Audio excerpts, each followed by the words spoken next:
the Lift Laugh Life podcast. Now, have my guest Frankie Foster. It's going to be totally different, probably set up compared to normal because I'm way more chilled doing this compared to any of the others. Obviously, we pretty much lived together for a certain amount of time, didn't we? Yeah. And just want to get you on the podcast, talk about random stuff. I actually put a little bit of a Q&A. I'm not even going to pretend like I'm not using my phone as well. I put a Q&A saying, like, ask me and Frankie some questions. Tell us what you want to hear. Tell us what you want to talk about. And people actually just wanted us to pretty much go in on random topics in the fitness world. And I know that you're not bothered and I'm not bothered about saying stuff like that. So it should be sick. But I just wanted to start off. What's going on with you? Where are you in the world right now? What are you up to? What is life? You can see a bit in the background. This is my old bedroom at my mum's gaff. So I'm back in the attic. I'm back for Cheltenham. Those of you that don't know, Cheltenham has a huge racing festival every year in March, which Ads has actually been to before. Yeah. So for me, for the next week, it's non-stop. Normally I'm on the piss for an entire week. I was going to ask, is that this week coming? Yeah, so it kicks off next Tuesday. Yeah. So a few days time. So for that anymore. Yeah. I was saying this last night. I'm working for the entire festival and I'll probably go big on the Friday. The lads will be boozing for the entire festival. And I think they've got the harder job. Like, to do 4 days on the piss day and night is harder than doing 4 days of work. 100%. So yeah, I'll be grafting. But yeah, I'm back in the old love shack. But yeah, no, I'm all good. I was going to say, this will be, as you said, it's quite chilled. It's almost like a catch up, this, isn't it? Because when you text me the other day, I was like, let's save it because I don't quite know what you're up to and vice versa. Yeah, no, it's the same sort of thing. It's a hell of a lot easier. Obviously, by the time this comes out, people will have seen the guests I've had on, but it's quite nice that we've done a lot of. I'm trying to remember, that was the last time Cheltenham, wasn't it, that we sort of, because of COVID, like we were pretty much on the piss the last time that, and I'm sure that was 2020. Yeah. 2019. Yeah, it's been ages since I've seen you. Since I've actually seen you in person, it's been ages. Yeah, it's like one of those for people watching. Everyone has those mates where you don't see them or you don't speak to them for however long, but every time you do, it's exactly the same in your best mates. Send a meme, have a laugh, talk about super daft stories. And pretty much. We've actually both got girlfriends now, haven't we? So even mate, I'm bursting your bubble. I don't anymore. Oh shit. No, don't worry. All good. We're all good.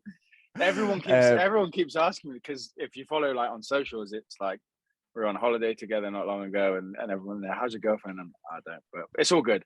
Nothing major. Well, I put my foot in there, so at least we've got that one out of the way. It's recent, so I should have given you a head. I was going to give you a heads up, but I thought I'll let you ask. Mate, I genuinely saw it on your story before, and I was thinking, no one's even. Anyway. So the racing, what is going on with that? Because obviously I'm totally clueless. The only thing it is to me in my life, Cheltenham, is, to be honest, a bit of a piss up, and it's I would say, apart from the races in Newcastle, where it's like everyone knows that everyone gets dressed up, it's a bit of crack, goes to the races. But obviously there's a lot more to it. And Cheltenham is obviously one of the biggest in the world. My dad's massive into it. He loves going and seeing all that. But I'm being honest, like the only one that I know is Cheltenham because of you. Yeah. Do you want to explain a little bit about that, what you're going into and because I've seen you in all sorts. Yeah, I'm everywhere. It's kind of snowboard, and you've caught me at a bit of a crossroads, really. If we're looking back at like Love Island, how we know each other, there was a couple of us in the house that were more fitness orientated and PTs and had wanted to do our own various things, and that's what you've done since. And likewise, that's all I've been doing was PT, and with Alex, who you know, online. And then last summer, I got approached, and the project that I'm on, Race Days, it started kind of as an experiment, I think. Racing TV started this project, and they were like, we want to do stuff on social media, I want to do something fun. The girl that was producing it knew I liked my racing and said, do you want to give this a crack? And I was like, yeah, why not? Like, could be a laugh. Yeah. And the project is basically us going around, kind of like you see the people with like the YouTube mics, and it's all very short, sharp interviews, and we're in with the crowd. So it's not TV, it's not like really professionally done. It's more like hustle and bustle. We get down into the beer tents and we're chatting to people, and it's all supposed to be fun, and it is good fun. So I did that at the start, and that has just snowballed. Like, it went well. I really enjoyed it. I've been asked to do more shows, whether it's on TV with racing. I was on a racing podcast this morning. I'll be working all of Cheltenham, and I'm at a crossroads where I'm like, do I do I just go full steam into, presenting and racing? And I'm kind of clinging on to the fitness stuff a bit. But it's tricky because, as you know, you can't do things half-assed.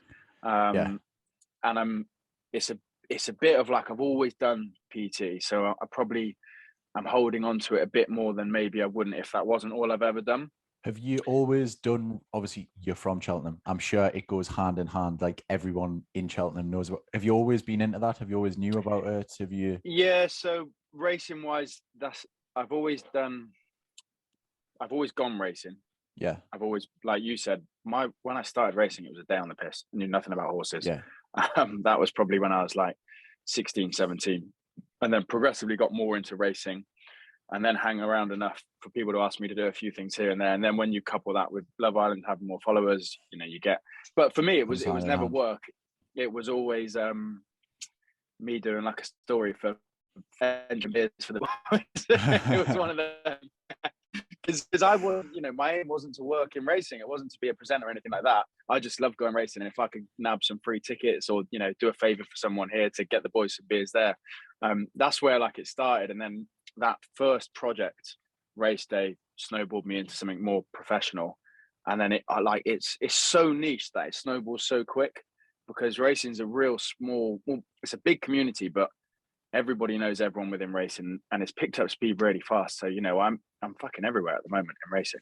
To be fair, prime example, someone who's not really into it, and obviously, you've met Jack, one of my best friends. He said, what's Frankie doing? And the way I sort of explained it was, I think that he'll be, the F1 guy that goes around and does all of the F1 presenting. Yeah. I said, like, I think Frankie will be like the next one of them. In like, that's my very, very brief like explanation when people ask us what you're up to and stuff like that. Yeah, people listen the same. It's kind of in the gap between hard racing fans that are really like stat focused and all the focus on the racing, and then bridging that gap between like yourself, general people that want to go for a day out, and I'm basically selling them into the sport a bit more. And it's such good fun. So yeah, I'm a bit of a crossroads, but I'm 90% of my work. Well, I'm doing no coaching at the moment, doing zero coaching. So that was my next question. What is happening with Frankie Foster Fitness? Like, are you, because you had Fit, the app? Fit AF. So that was with Alex, my best mate. That went, God, we did that for 2 years. And that was a bit of a tricky period last year. There was a period from summer to the end of the year where racing work was going up and up, but I was still fully involved with Alex. Yeah. And it hit a point where it just wasn't going to work and had to cut things off there. So he's carried that on. He keeps going with Fit AF. He kept all our clients, kicks on with that, doing a great job of that. I've stepped out of it, and I'm in this middle ground where I've been putting out a daily text, which is fitness. I've been putting out a little bit of content. I made a fitness Instagram page, but the idea was it's kind of in being fully transparent, a little bit of a safety net, in the sense that I've communicated fitness on socials for so long. It would be a shame just to go bang, I'm not talking about fitness, and all these people that I've communicated, DM'd, answered questions about fitness, just to suddenly stop. So I'm creating content still, not as much as I probably like to, because I'm a bit busier than anticipated, but I'm not coaching. So it's kind of keeping that audience there, in case I want to create a product that maybe works with racing, or I want to go back to it. But maybe that's me being a bit of a pussy and not quite letting go. I haven't figured it out yet. I don't think there's anything wrong with that. I think, God, the amount of ideas I have and change my focus somewhere is a million times. But it's just one of them things. What was so obviously not everyone will know. You were in a gym. You PT'd before sort of Love Island. Before, I hate saying that. I hate that. What was it like before? What did you start doing, like from school, sort of like going through the ranks and stuff like that? Were you straight into PTing because you were a shit hot rugby player as well? Yeah, it was all sport focused for me. It was all rugby, and then worked in a gym when I used to do the Sunday shift when I was about 16 for Jack and Amy, who are family run business. Their dad owned the gym and they ran it. Used to crawl in off of nights out and open the door on a Sunday morning and sit there. And I did the Sunday shift. They were great to work for, and I basically just got more and more integrated into the gym. So I started coaching classes for them, started working more hours behind the desk, started doing a bit of PT, and actually progressed through to a point where Amy, so the brother and sister, Amy left and went to London, and then me and Jack started running the gym together. So the last thing I did pre-Love Island was running, essentially, and coaching in a gym, which is not a million miles off of what you do in a kind of a lesser way. So yeah, that's what I was doing at the time. And then, as you know, it's funny, isn't it, when you like come out of Love Island, people say, "Oh, you must be set," and "Oh, you this and that," and I was like, all it does is just confuses the fuck out of what you want to do. It gives you a million options and a million questions. You know, sometimes I the opportunities you get are brilliant, but occasionally it's not really in my nature. I'm saying to you, I've got a million and one ideas. I change what I want to do, but occasionally I do envy someone that just works a steady job and does well for themselves, and they don't think about anything else to do their job. And that's that. Mate, honestly, it's not really my nature. I must have this conversation with people once a week where I'm like, what you don't realize is, like, sometimes the beauty of a 9 to 5, like, you can actually switch off. Like some of your best ideas and some of the stuff is like when you're out with your mates and you're like taking notes, or you kind of, it looks like you're mingling people in events and stuff, and you realize like, this is kind of, I have to be here, or I can't work with race day anymore. I can't work with like Noco or something like that. But obviously the elephant in the room, Love Island, we were living together for however many weeks and all of that carry on. But people were asking a few different questions when I put the Q&A out there. Would you change anything, first of all, from what you did, or what you did after the show? And what were the best opportunities? That was essentially what all of the questions were like. What was the best things that happened? What was the best opportunity? Yeah. And like, what would you change if you could? It's tricky, isn't it? Because it would be easy to say with X, Y, Z differently. Yeah. But it's going into the unknown, isn't it? Like, I went in there completely open book. I had no expectation. I was quite naive to it as well. I was like, just get me in there and I'll see what happens. You could look back commercially, you could look back very differently, and you could say, I would go in there and I would present myself in a certain industry. So I'd make sure I was really picked up on as a personal trainer. And as soon as I came out, I would go niche into that field and go from there. But it's kind of hard to say that because, God, what were we, 20, 22? 21, 22. I remember my 22nd birthday was, it was around my 22nd birthday, I think. But this, exactly what you said there, you were not fully anticipating getting in a relationship with. No. Honestly, no. It is the most bonkers question. And do you think that people say it to me now as well quite a lot of the time, and I want to hear your opinion on it as well. Like, do you think that now, what do you think the next show will be like? Because I think people are everyone knows the dance. Like, if you're going in there and saying you're in a relationship, I think you're either full of shit or you're totally, totally naive. Yeah, 100%. I don't know what will be next, because I do. It's been, the game's changed, hasn't it? It's, people know the crack and they know what they want a bit more when they go in there. And like I said, my advice, if you wanted to make money out of Love Island, would be to niche as soon as possible. Yeah. So as I said, present yourself as a certain character in there, and then when you come out, pick your industry, something you really enjoy, and niche, because you do get an audience to kind of do whatever you want. That's the beauty of it, is you get loads of eyes on you, and there's no specific thing that says you must work in fitness or you must work in fashion or you must do this. You can be whatever the fuck you want to be. But on the flip side to that, people change their minds all the time, and we're like 22. Like, I came out and was doing fitness stuff. Now I'm doing more racing stuff. In 5 years, I might be doing something else. So, and I think you just got. Also, the thing yourself. when we came up, we had a hell of a good time as well, and that was definitely not fitness. Yeah, like, exactly. And would you miss that? Probably not. Like, would we miss the stupid like parties and PA stuff? And it's easy to say when you're older, that probably wasn't the sensible thing to do, but it was the fun thing at the time. So I think the thing I always go back to when anyone asks me, and the reason I'm so comfortable like chatting about it, and I'll go live and I have no issue with questions. If you just do what you want to do, you can't really go wrong, can you? Yeah, absolutely. Did you enjoy it? Yeah, Yeah. It wasn't what I thought it'd be way more of a holiday, mind. I don't know about you, but I thought you'd be you'd be able to, crack on, talk to who you want, and it'd be free reign. You mean when the what's it, the Tanner used Voice to of come God. on, and the voice of God used to come on and be like, get out of bed, and be like, no, Yeah. and then be like, no, Yeah. seriously, get out of bed. And I was like, wow, this really, really is like that. Yeah.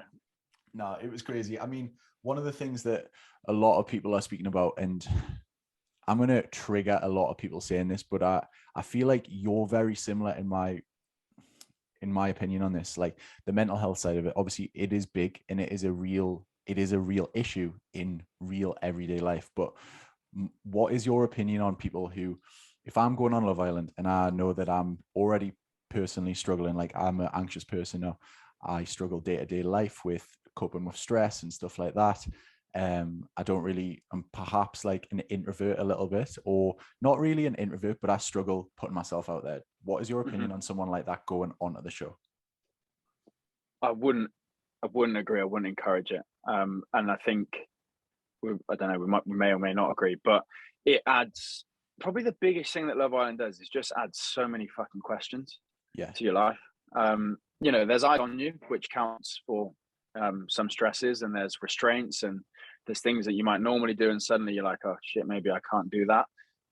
But the biggest thing for me, and I think the biggest effect it probably has had on me, if there was to be a negative, was, it's a positive as well, but just so many questions. What do I want to do? How do I want to do this? And there's an expectation as well. If you've now got loads of followers and a blue tick and all of this, people expect you to, make lots of money and do this. So I think if you're not quite level-headed and you don't have a bit of kind of mental strength, and maybe have dealt with things before or done things on your own, and you're outgoing, you are going to struggle. And ITV team are great, but maybe a criticism of the show is that they don't quite vet it too harshly for I think people that might struggle.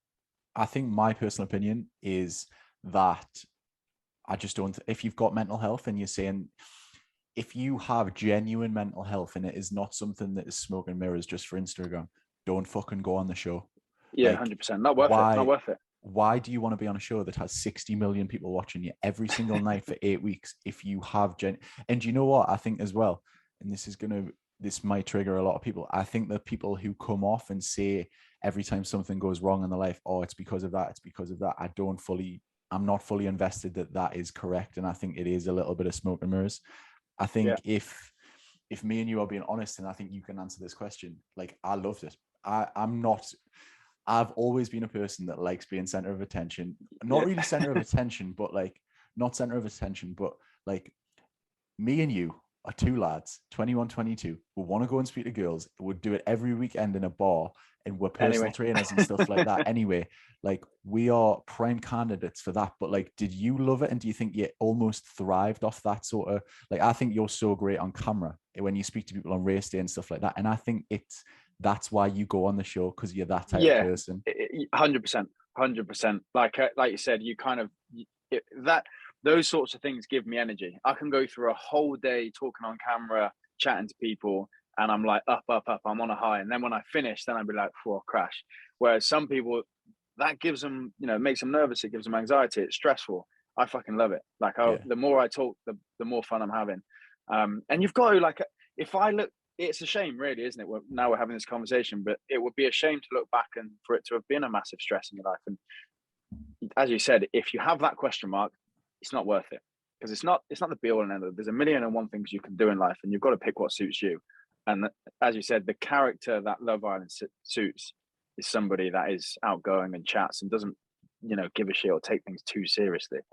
Yeah, no, I like it. So you're a bit of an undercover weapon. I'm gonna big it up here because I've obviously every now and then Frankie shares a post on his Instagram stories, and it'll be from like 2017, and he's like throwing about 150 kilo cleans, 110, 120 snatches. I don't know what it is, but he plays it down right. He says, I'm not really that in shape. I'm not even that. He's a beast, right? I'm gonna big one up, yeah, but. It is the CrossFit Open at the minute. Obviously, you have like dabbled in little bits of that. I want to are you doing it? Would you do any of the workouts right now? What's your opinion with do you like it for Gen Pop? Yeah, I do. I'm a CrossFit fan. And that's it. I'm sure you get asked it loads. It's a question. Fuck, you get asked so much. CrossFit is such like Marmite, isn't it? People love it or hate it, and everyone wants to know, are you for it as a PT? For me, it always came down to how it was coached. It's brilliant if you got the right coach. If you got a shitty coach, but that's the same as any form of sport. You could have a crap PT that was teaching you normal exercise, and if they were crap, they were crap. So, yeah, I'm all for CrossFit. I haven't done that many opens, But yeah, I do like to play myself down and say, I'm the people's champ, and I'll be the first to have a beer and even like a cheeky cigarette, and then go out and smash a workout. But no, I've been more or less involved and interested in CrossFit for fucking ages. Right now, this year is probably the least notice I've took of it for a very long time. Yeah. I guess because this year I've been doing more jiu-jitsu, which is another thing that's like just blowing up in popularity. So probably less gym focused. I go in the gym to lift weights, twice a week to tick my strength over, and then I try and do jiu-jitsu. But yeah, I'm all for it. What are the workouts? I haven't seen them. I've seen clips of them, but I couldn't read them off. So first one was wall walks. Did you see them? Basically like lying in a push-up position, walking up the wall, dumbbell snatches and box jumps. And then the second one was just straight up deadlifts and burpees, 10 minutes time cap, 1 to 10, 10 to 1, which was savage. I've seen a few memes knocking about of the old lumbars. Yeah. And then that's a bit of you though, isn't it? Deadlifting. Yeah, it was all right. It could have went a little bit better. Burpees, mate, 100 kilo burpees. It's just it's worse. I would have just had 200 deadlifts. I would have taken the back pain, and then thrusters, all of the gymnastics and thrusters today, the classic one. So people were losing their minds, and we're actually not affiliated. We're not a CrossFit gym, and but I think that quite a lot of people like to dabble in it. And it's I just always say to people, what people always ask me, like, what is CrossFit, or what, like, people think as soon as you say EMOM, it has to be CrossFit. And I'm sure you get this all the time as well. Like, it's just a training format, and you do little bits, but as soon as you put a clock on the wall, it kind of is anyway. As soon as you say something's for time, it turns into it anyway. 100%.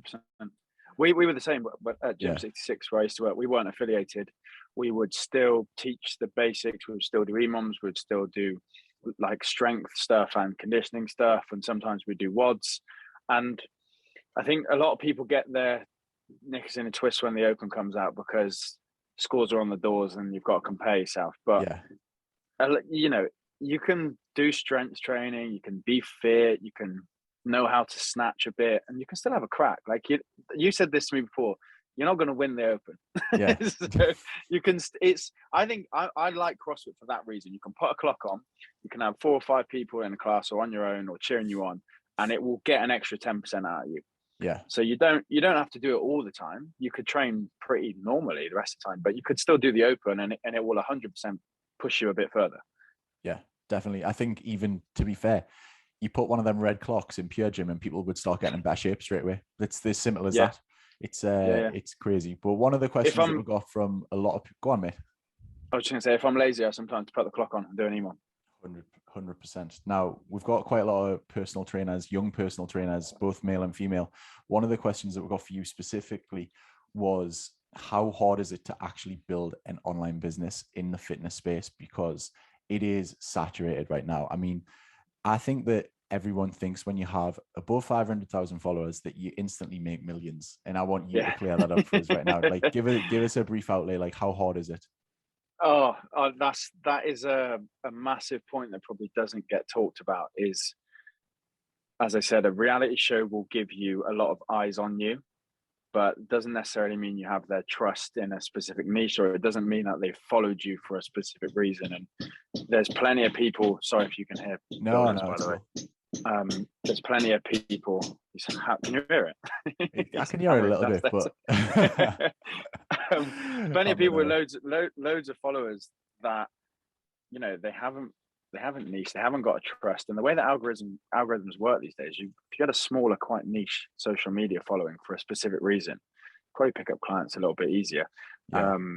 You've got to build trust, and it is hard because you need results to build trust. I think if I was to try and single out 2 things, one would be being yourself and having a bit of personality.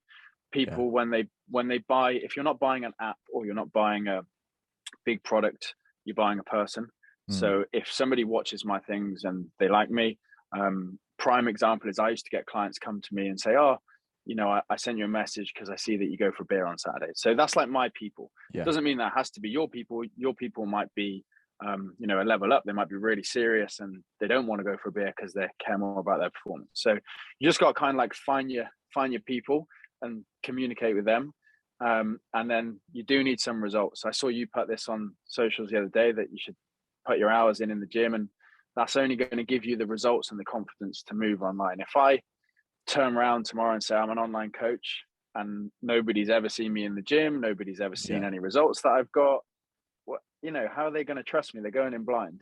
So you've got to put the graft in. I've seen you say this countless times. You coach people for free. You turned up and coach people in the park on rainy days. You've got to put the hours in to show that you can get a result, and that's what you're selling basically. But it's hard. It's fucking hard online. It's so saturated at the moment. I think I spoke about this. Darren, obviously Darren Cartel. He had me on a podcast and he was like explain how hard it is, and I think it is massively hard because you've got to gain people's trust. But that is one thing that you do really, really well compared to a lot of people out there. It's so easy to just be straight down the line and think you have to be that, like, the stereotypical do or die personal trainer. Like, I get up early, I work hard, I do morning cardio. And it's like, do you know what? In the reality, what people want to do is they want to feel better walking along the beach. They want to be able to chase the kids faster rather than feeling like they're going to go in a cardiac arrest and stuff like that. And the best thing I've ever seen is the gym versus pints thing. I don't know how you're doing with the gym versus pints and the pints versus. Not good this week. Cheltenham is going to be pints hands down. But this is what I mean, like relating to clients and trying to obviously get them over the line, but in a sense where they can still have a life is something that is really, really, and especially for our following as well, because our following is quite a lot of the time Gen Pop. Yeah, for sure. And it's I think every personal trainer probably goes through this as they mature. When you're young, and I used to fucking love my training, used to live in the gym, used to like skip school to go to the gym, and I wanted to be like the strongest, the fittest, and if I was to coach someone, I wanted the same for them. But you get older and it's like, 45 you realize year olds, the girls don't actually care as well. Even though you think that like gonna get 1,000 girls on the beach just by I mean, and as I said, there's definitely an avenue if you want to coach high performing people. There's like Ollie Marchand's a brilliant example of that. They are very professional, they are very performance focused, does a great job. But there's other markets for people that could probably get progress going for a walk and fucking going to the gym twice a week. So it's finding out what you want to coach and doing a good job of it, really. But online is nowhere near as easy as what people think it is at all, in terms of getting clients, in terms of managing clients, like churn rates, putting out content as well as doing your job of coaching. Like, it's fucking hard work. So I think, a lot of people would probably look, especially we've got large followings on socials, and they would think, that looks like a good gig. He's on holiday coaching his clients, but it takes a lot of graft. And it's not easy. It's stressful. Like, PT it's hard work, and clients will churn. If you do a good job, then they might not stay with you forever unless you have like a structure that kind of keeps them on a program. And you got to work at it, really. Yeah. No. What's jiu-jitsu like? Do you think that's something that you would recommend to a lot of people from like a complete novice background, or is that something that you've went into? Because I've seen you box a few times first, so you're not exactly quite a novice. Yes, it's a contact sport, isn't it? It's, I've played rugby, I've boxed, and jiu-jitsu. I actually started jiu-jitsu because I got a neck injury boxing. So although jiu-jitsu is a lot of stuff with your neck, it was like the impact injury. So I wanted something that was, like a contact sport, but couldn't box, couldn't play rugby. So that was my next thing. I love it. I'd recommend it to so many people. It does take some perseverance, and like there's other sports, boxing you might pick up a bit quicker, like judo, karate, you get a black belt quicker. Jiu-jitsu, it's a long old fucking journey. You're going to be doing it for 10 years before you get a black belt, and you're probably going to be doing it for 5 years and still not really knowing what you're doing. So this is something I've learned, and I kind of relay this to people in fitness quite a lot. I don't put pressure on myself to be good at it, because you probably say the same. You're not trying to win an open. I'm not trying to win jiu-jitsu matches. I just like it. Yeah, I think I was a bit naive with that a couple of years ago. Yeah. 6'5" pays off in Love Island. It does not pay off in the CrossFit Games. I've had my moments where I'm like training thinking I'm going to be like heavyweight champ of the world. I've done that enough, but again, it's probably us getting a little bit older and focusing maybe a bit more on work, and just enjoying the ride. And the clock's ticking to be a professional at some things. Maybe that's dampening some dreams. Yeah. I just turn up. Do you have any personal goals to go this year? Like in terms of like anything, fitness goals? Do you want to achieve anything? Bucket list? You got anything to tick off? Do you know what my goal is? The absolute opposite and most boring of a bucket list goal. But fuck, it's just to have some routine. I've been living out of Airbnbs for like 2 years. I've been traveling a lot, swapping jobs, spending loads of cash, like burnt through quite a lot of money. I've had a good fun, but I want to get myself settled in one place. I'm hopefully moving in somewhere in London next week and kind of have, home and focus on the racing work, progress myself in the racing world as a kind of known name in racing and sports presenting. But it's to just be a bit less erratic and just calm down and enjoy it, because I've got a lot of good things going on, and I probably sometimes stress myself out from doing fucking everything, when in reality, if I just chilled out a bit and did what I do, be quite good. So it's a complete opposite. I'm getting old and boring, mate. Mate, you singing in the choir. Yeah, I did not think we'd be here now, but hey ho, I'm sure we can do it sometime. I might have to come down to Cheltenham to spark that up again. Anyway, controversial topics. We got some questions that were directly for me and you to answer because of obviously PT and stuff like this and being a fitness influencer. Now, the first one was, what do you think about fitness influencers having sort of like surgery and stuff like that? It's something that there's a lot of PTs out there, and I'm being a bit stereotypical here. I suppose males can have surgery as well, but the female sort of influencers specifically then going on to promote plans. I suppose the male equivalent would kind of be like being on steroids and not sort of saying. But what is your opinion on doing like surgeries and then sort of selling fitness plans? That's the key. The key thing you said there was saying. If you're on gear and you tell people, they know where they stand. If you have surgery and you tell people, they know where they stand. There's still a blurred line for me in that. So if you say, I take those steroids, I've had this surgery and this is how I look. And, as a result of surgery or steroids, people know where they stand, and they know that maybe it wasn't the training program that made you look like that. 3 sets of 10. Yeah. So they might understand that. But the only danger in it is that a gateway to then encouraging people to have surgery? And is that a gateway to encourage people to have steroids? Because they're now they're this cool figure on Instagram going, I had surgery. So that's where the blurred line is. But in terms of actually monetizing something, it's just fucking. I'm trying to think of an example in another industry. It's con artist type stuff. Do you know what I mean? Yeah. And it's very frustrating, and you'll know this. And there's loads of good coaches out there that are really good coaches, but don't understand how to market their business that well and won't make much money. And then you've got the complete opposite. You've got some shocking coaches, but they're really good at marketing and really good at social media, and they have these click funnels and they're making cash. And when I see someone and I know they're making loads of money selling absolute shit, it's like infuriating. Yeah, I think and I'm going to blow our own trumpets here, but like we are one of the real ones. And a lot of people, like you sort of James Smith has said that about you. A lot of Darren has said that about you. People are starting. You can tell, can't you? Yeah, people are starting to get a little bit more clued up. They're not quite there. The way I always try to explain it is I broke my nose playing rugby and when I was fighting when I was younger.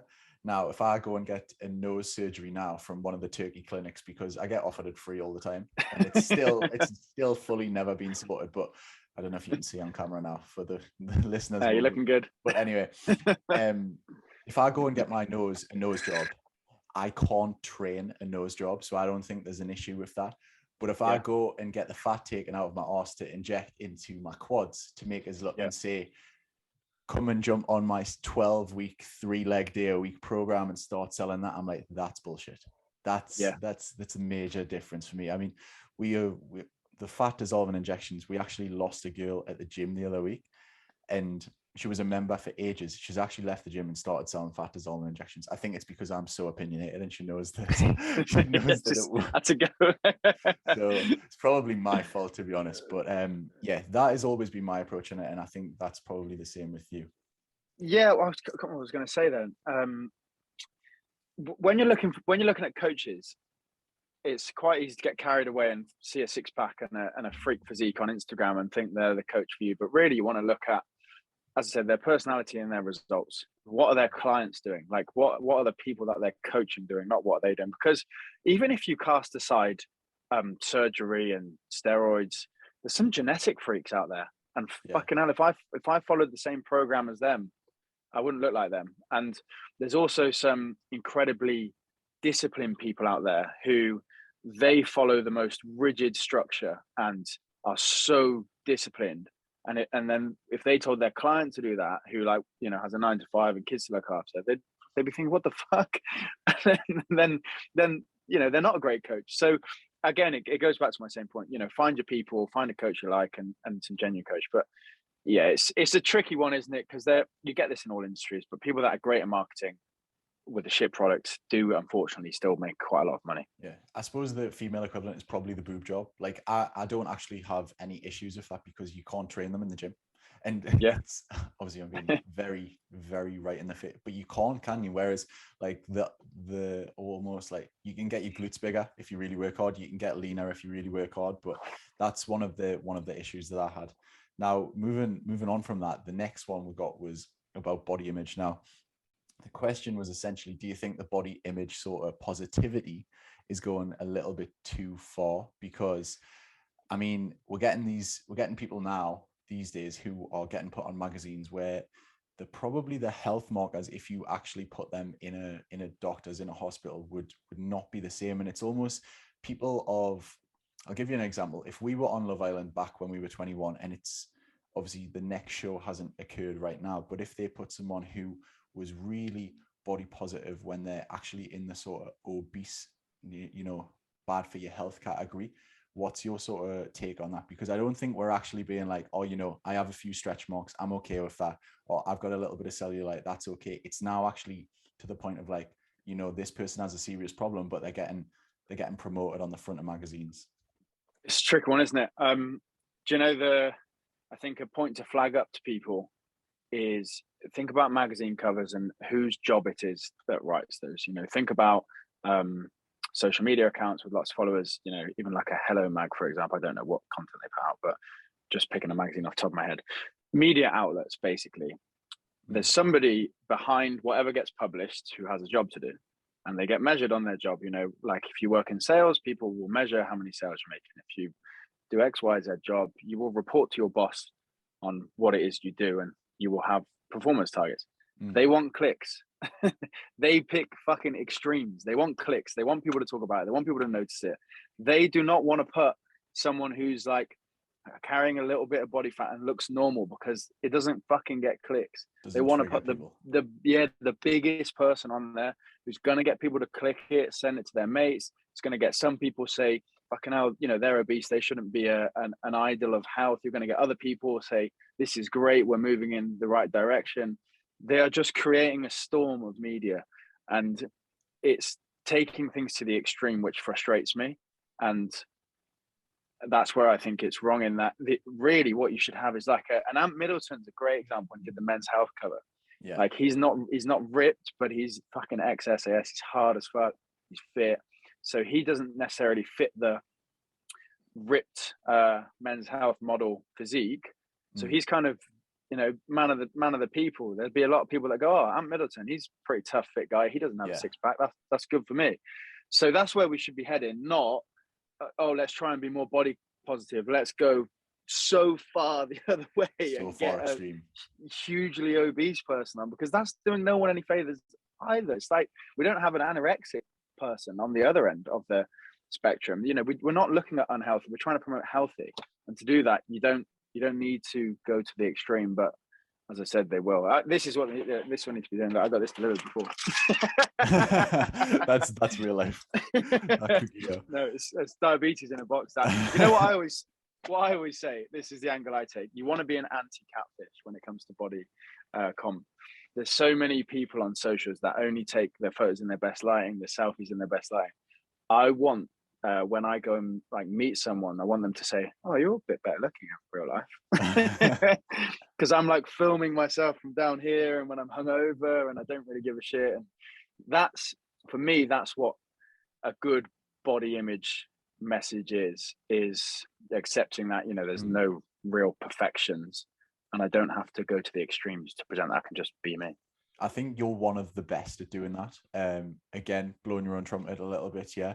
But you've obviously done brand stuff. I obviously have Boo and stuff like that, and I'm not by any means calling these brands out because they've not really put that much pressure on me. They're normally pretty happy and stuff like that. But have you ever experienced not pressure with social media, but pressure with brands where they've been like, "Come on, you need to like do better content, or you need to step that up"?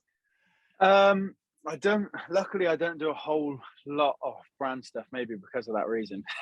So be making more money if I started taking better photos. The only industry that I guess it's very visual in is when I did a bit of sports modeling. Yeah. Like I knew I had to be in some sort of shape to turn up to that job. They were paying me for that day's work, and if I turned up out of shape, I was essentially not doing my job. Yeah. So again, it feeds into the media. Like they want someone that looks good on the front of whatever they're promoting, and I do get that. Do you feel that mentally, like the pressure to like sort of stay in shape or anything like that? I'd say, I don't know if socials affects it. I'd say a little bit. Bit, especially as I'm in the fitness space. I definitely have my own standards that I teeter between. I'll have periods where I, you know, get in better shape, and then I kind of let it go to a point where I'm like, right, we need to sort this out.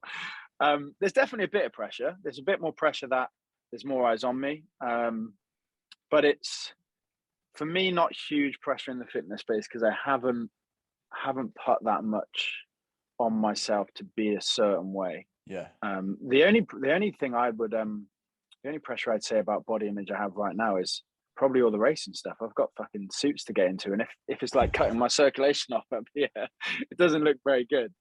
But I want to look good anyway. So is that social media? I don't know. I would have my own standards regardless. Even when I was like 16, 17, 18, a part of what I was doing was to look good. So I think that's healthy. I think one of the things for me, I always remember this tweet when I came out of Love Island, and it was like, oh, you can tell that Adam Collard was on gear when he was in Love Island, because like it was this photo of me and you in the villa, and then it was a photo of me and you standing on the beach. You remember the red swim shorts, and there's like there was like me, you, and someone else, and I was like, no, mate, that's because if you go into Love Island, underneath the cupboard they have a kilo of Pringles, and we're eating that every day for 8 weeks. I was like, that's what giving us 15 kilo dumbbells and a kilo of Pringles a day does. Oh yeah, I thought you were going to say something else. Well, there's that in there, that you just eat bollocks the whole time, but also, fuck, when we come out, like, what are you doing? A gym session every now and then. You're going on the piss like 3 times a week. You're staying up till 4 a.m. like at nightclubs. You're not exactly training. And flip that, pre-Love Island, you're training harder because you know you're about to go in Love Island. So I was in awful shape. Like 6 weeks after Love Island, I looked like I didn't train. Mate, I was literally the potato man. I was like, this is when the most cameras are on in the world, apart from when you're actually in there. Everyone, I would say that was the only pressure I ever felt, because I was like, I'm in the worst shape of myself in the last 4 years. This is the worst I've probably. I was the same. Do you know what? That if we're looking at regret, maybe that's it. I did so many like interviews and TV things where loads of people be watching, hanging out my ass, and I just think. People must think I just look horrendous. So I probably did myself a disservice. They're like, who the fuck is, like, why was he on Love Island? The best fat, bit like, as well. Swollen man. Once you come off as well, you've got like, oh, well, I've got 500,000 followers or 1 million followers. I mean, girls like that don't really matter about the abs anymore. This is a controversial one. Now I'm single, I can get away with saying this, but I used to sleep with more girls pre-Love Island. I think I was doing more damage before Love Island because nobody knew who I was. I had free reign. And mate, then you come out and it's you got to be a bit more careful. Yeah, I mean, I don't know if I can agree with that statement in the first couple of months, but I think not to lower the tone, but yeah, I think people think that you're going to do some crazy stuff, but when you come out, there is that much pressure of certain people, you know, and we both got in bother as well, but like not to get in bother, not to get caught doing like X, Y, and Z, like, you know, like it's a minefield. It's a minefield, and I think you either go one way or the other, and me and you definitely played the safe card of like, let's be quite sensible. And even though we were drinking and we were doing stuff and we went on PAs, we were quite careful with like, you know, the fact of someone can't take a picture of me in a hotel room or like in a this or in a that. Whereas like you have that, people either go the other way, like I'm going to say like Scotty T way here, where you can be like, you know, you're getting caught every 3 days doing all sorts with anyone, or you can be the other way. But I think I can understand after the show why people can go that way, to just like lose themselves and get out of it, because there's a lot of pressure. That's probably the only thing I was naive to. I knew that there'd be obviously eyes on us, but you are, for a short period, you're treated like top tier fucking. It's nuts. Like I never thought of myself as famous, or never thought of Love Island as being, you know, amazing. It was looking back, it was one of the biggest shows at the time. But fuck, that first 6 months, you're getting like papped, you're getting people follow you. Like it is insane. As if you're like some superstar and you've just been in the villa. This is what I mean. Like us going to a nightclub in, where was it? Where was that one? That ridiculously horrible one that we did is like the dirtiest club in the world. And like Bournemouth, wasn't it? Oh mate, like you're coming out and you're seeing people come out the dark. So it's like Pirates of the Caribbean, isn't it? When people come out and you sort of see the light and you're thinking, I'm glad I'm sober doing this, because back in the day, you can't just get away with kissing a random bird. You can't get away with, like, mate, we used to just do it for a bit of a laugh. Like, you know what I mean? When we're younger, but it's definitely something that they don't really prepare you for, but they can't, can they? You literally overnight, not stardom, because I always used to say to people when I was on PAs, we're pretty much like rock stars who have no talent, who are shite at everything. That's what our talent is just to stand there. Yeah, because if you're well known for being in films, you're a talented actor. If you're a football player, you're a talented sports person. Yeah, everybody knew us, but no fucking reason. So it's like, what am I showing off here? You know, when people go like, oh, how come you're at an event, and they're like, oh, what are you doing? You're like, oh no. But yeah, it's a funny one. Just one of the things. So what's sort of next? Have you got any plans for the next few months? I know obviously you're settling in you're not settling in right now, but you're going to be going to get your new gaff. But is there anything on the bucket list, any sort of projects that you've got coming up? It's all kind of, as I said, you've hit me at a crossroads. I have mapped out. I took a little holiday to Portugal, a little solo holiday. My girlfriend moved out of her place, went away for a week, and sorted my life out. But it did me some good, actually. Yeah, I would have came if you. Yeah. I just had a week to myself, and as I said, I've been quite reactive in my work. I've been here, there, and everywhere, which has been good fun. And I get this. I've had this conversation with people loads as well. They're like, "Fuck, your life looks so fun. You're always on holiday and you do this." And I'm like, "It is, but it can be quite stressful." Yeah. So my goal is moving to my new place in London. I've mapped out 6 months, so to the end of summer, every single race meet I'm doing, I've put all of my racing work into my calendar.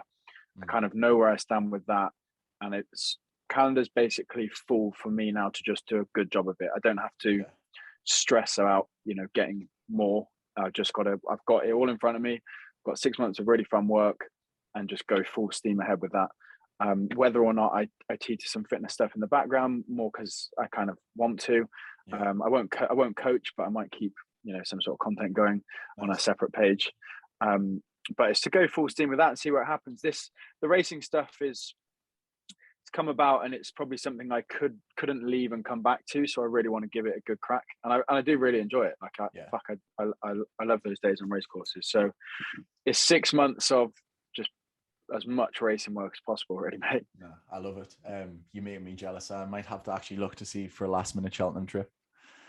Yeah, well, I'm sure we can sneak you in. Yeah, nice one.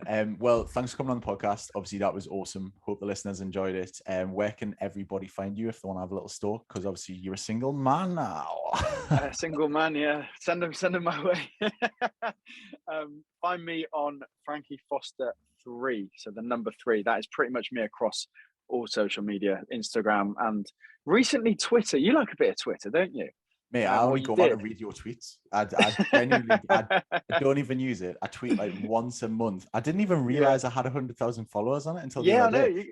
And give me some of those as well. I was like, I should really start using this. I used to just tweet when I was pissed, to be honest. Or tweet when we were out. Funny you say that you read mine, because I never used to use Twitter, but used to read yours because you just used to tweet bollocks. It was funny. So yeah, Frankie Foster 3, Instagram, and I do have a racing page as well, which would be Frankie Foster Racing, and Twitter as well. So yeah, find me there. If you like your racing, definitely come and say hello.